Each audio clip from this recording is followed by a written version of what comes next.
সূরা আল মাইদা এর অনুবাদ শুরু হচ্ছে 14 নম্বর রুকু থেকে। বিসমিল্লাহির রহমানির রহিম। 14 নম্বর রুকু। হে ওইসব লোক যারা ঈমান এনেছো, তোমরা এমন বিষয়ে প্রশ্ন করো না যা তোমাদের নিকট প্রকাশ করলে তা তোমাদের দুঃখ দেবে। যদি কোরআন নাজিল হওয়ার সময় তোমরা তা জিজ্ঞেস করো, তাহলে তা তোমাদের কাছে প্রকাশ করা হবে। এ পর্যন্ত তোমরা যা করেছো তা আল্লাহ মাফ করে দিয়েছেন। আল্লাহ ক্ষমাশীল ও সহনশীল। তোমাদের পূর্বে এক কওম এ ধরনের প্রশ্ন করেছিল, তারপর ওরা এ কারণে কাফির হয়ে গিয়েছিল। আল্লাহ বাহিরা, সায়েবা, ওয়াসিলা ও হাম স্থির করেননি, বরং যারা কাফির তারা আল্লাহর উপর মিথ্যা অপবাদ দেয়। তাদের বেশিরভাগ লোকেরই আকল নেই বলেই ওই সব আজগুবি কথা মেনে নেয়।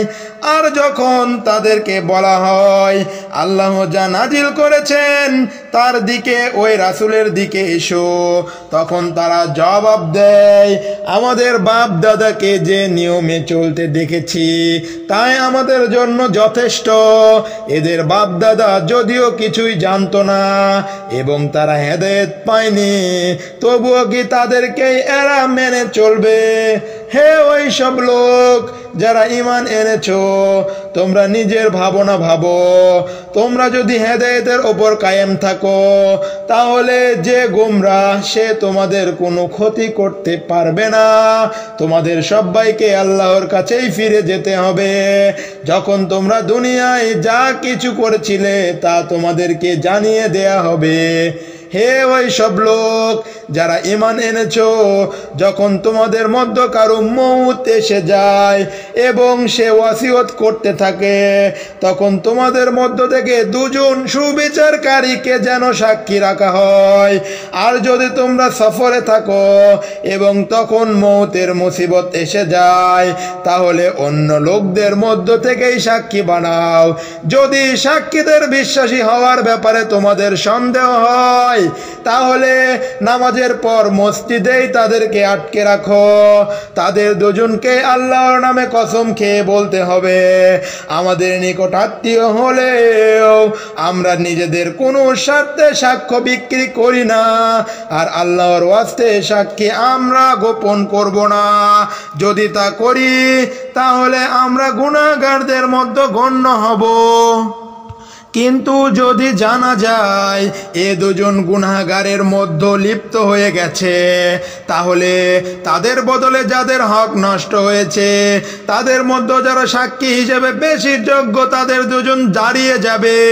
তারপর তারা আল্লাহর নামে কসম খেয়ে বলবে, আমাদের সাক্ষ্য তাদের সাক্ষ্য থেকে বেশি সত্য এবং আমরা সাক্ষ্য দেওয়ার ব্যাপারে সীমা লঙ্ঘন করিনি। যদি আমরা তা করি তাহলে জালিমদের মধ্যে গণ্য হব। এ নিয়মে বেশি আশা করা যায় যে মানুষ ঠিক ঠিক সাক্ষ্য দেবে, অথবা কমপক্ষে তারা এ ভয় করবে যে তাদের কসমের পর অপর কোনো কসম দ্বারা তাদের প্রতিবাদ করা হবে না। আল্লাহকে ভয় করো এবং মন দিয়ে শোনো, আল্লাহ ফাসিক কওমকে হেদায়েত লাভ করেন না। 14 নম্বর রুকু শেষ হলো, 15 নম্বর রুকু শুরু হচ্ছে। বলা হচ্ছে, যখন আল্লাহ রাসূলগণকে একত্র করে জিজ্ঞেস করবেন, তোমরা তোমাদের দাওয়াতের কেমন সাড়া পেয়েছিলে? তারা জবাবে বলবে, আমরা তো কিছুই জানি না। নিশ্চয় আপনি গায়েবী ইলমের অধিকারী। ওই সময়ের কথা চিন্তা করে দেখুন যখন আল্লাহ বললেন, হে মুসা ইবনে ঈসা ইবনে মারিয়াম, আমার ওই নিয়ামতের কথা স্মরণ করো যা তোমাকে ও তোমার মাকে দিয়েছিলাম। তুমি দোলনায় থেকেও মানুষের সাথে কথা বলতে এবং বড় হয়েও কথা বলতে। আমি তোমাকে কিতাব ও হিকমত এবং তাওরাত ও ইনজিল শিক্ষা দিয়েছিলাম। তুমি আমার হুকুমে মাটি দিয়ে পাখির আকারে পুতুল তৈরি করতে এবং তাতে তুমি ফু দিতে, আর আমার হুকুমে তা পাখি হয়ে যেত। আমার আমার হুকুমে তুমি অন্ধ ও কুষ্ঠ রোগীকে ভালো করে দিতে, তুমি মৃত মানুষকেও আমার হুকুমে জীবিত করতে। তারপর যখন তুমি সুস্পষ্ট নিদর্শন সমূহ নিয়ে বনি ইসরাইলের নিকট পৌঁছলে, তখন তাদের মধ্যে যারা সত্য অস্বীকারী ছিল তারা বলল, এটা তো স্পষ্ট জাদু ছাড়া আর কিছুই নয়। ওই অবস্থায় আমি বনি ইসরাইলকে তোমার কাছ থেকে ফিরিয়ে রেখেছিলাম বা তোমাকে রক্ষা করেছিলাম। আর আমি যখন হাওয়ারীদেরকে ইশারা করেছিলাম যে আমার ও আমার রাসূলের প্রতি ঈমান আনো, তখন তারা বলল, আমরা ঈমান আনলাম এবং তুমি সাক্ষী থাকো আমরা মুসলিম। হাওয়ারীদের ব্যাপারে এই ঘটনাও মনে রাখা দরকার। যখন হাওয়ারীরা বলল, হে ঈসা ইবনে মারিয়াম, আপনার রব কি আসমান থেকে আমাদের জন্য খানা ভর্তি খাঞ্চা নাজিল করতে পারেন? তখন ঈসা আলাইহিস সালাম বললেন, যদি তোমরা মুমিন হয়ে থাকো তাহলে আল্লাহকে ভয় করো। তারা বলল, আমরা শুধু এটাই চাই, আমরা খাঞ্চা থেকে খানা খাবো এবং আমাদের দিল নিশ্চিত হবে।